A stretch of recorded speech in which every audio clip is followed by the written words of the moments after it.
Alright guys, it's finally time for me to start talking about Ancient Evil. So, I played through everything, did the Easter eggs, did the gauntlets, did everything pretty much. And how would I put this? Some people are saying this is like Rise and Drawhell, like it's good for casual play, and then good for Easter egg. To that I kind of agree on some stance, because I feel like they took the same core elements that they did from Rise and Drawhell and put it into Ancient Evil in its own little way, shape, or form. But they did it a little bit differently, and I just want to briefly discuss about that map-wise, story-wise, and wonder weapon-wise, and their own versions of the upgrading effects and everything. For not Dead of the Night, dang. I mean, Ancient Evil, you could just get either two versions of the Wonder Weapon, its base form or its upgraded form, and I kind of like that. And for Horizon, you just get the only upgraded form of the bow that you can get. But with 4 different gauntlets, there's 4 different upgrades for each of them. The red one, the blue one, the green one, and I think the yellow-orange one. Doesn't matter, but it's great for casual that you can easily get Pack-a-Punch. You can easily get all the dormant hands and upgrade all the dormant, or all the whatchamacallit, the hands, Wonder Weapon hands or whatever, just pretty easily. And doing the Easter egg was not too hard, and it's not too easy. So it had its own little challenge there that I like. When I did the Easter egg, it was quite fun and everything, and the boss fight was actually really great, even though I was freaking out with my teammates. It was really hilarious. I wish I could have live streamed it more, or live stream it, because man, it's pretty interesting. I like how this is like only the last map that it's gonna be a season, because the Easter egg revolves in freeing the Oracle, and at the end she turned out to be Medusa.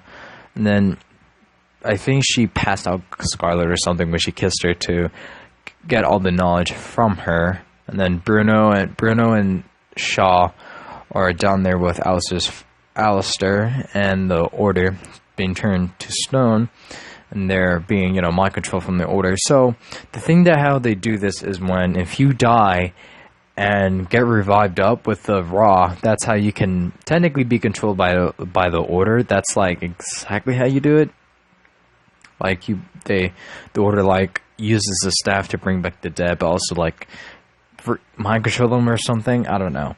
They did it with Bruno before, Alistair did it with Bruno when he was helping him, and then Bruno did it to Shaw when he was there was a little cutscene there, but I wasn't even Shaw or Bruno, so I didn't get to see it. But if you go look at it, the Ancient Evil Bruno Shaw cutscene, it's when Shaw was looking at the door that you shoot down for those symbols and everything.